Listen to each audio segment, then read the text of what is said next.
Hi hello friends, welcome to అమ్లూస్ kitchen. ఈరోజు lunch box recipe కరివేపాకు రైస్ చేస్తున్నాను.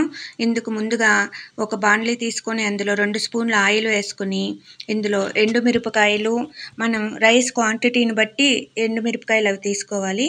ఈ ఎండుమిరపకాయల్లో ఆవాలు, ధనియాలు, జీలకర్ర, మిరియాలు వేసుకుంటున్నాను. వీటిని బాగా వేయించుకోవాలి. తర్వాత ఇదే పాన్లో ఇంకొక స్పూన్ ఆయిల్ వేసుకొని శుభ్రంగా కడిగి ఆరబెట్టుకున్న కరివేపాకు వేసుకుంటున్నాను. కరివేపాకును కూడా బాగా మీడియం ఫ్లేమ్లో పెట్టుకొని బాగా వేయించుకోవాలి.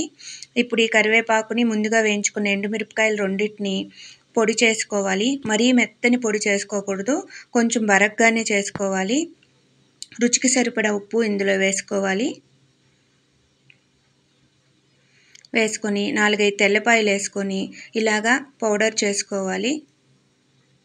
తర్వాత ఒక బాండ్లీలో జీడిపప్పు వేయించి పక్కన పెట్టుకోవాలి. ముందుగా రైస్ ఉడికించుకొని ఇలా చల్లారి పెట్టుకోవాలి. తర్వాత ఈ పౌడర్ ఈ రైస్లో వేసుకొని బాగా అన్నంకంతా కలిపేటట్టు బాగా మిక్స్ చేసుకోవాలి.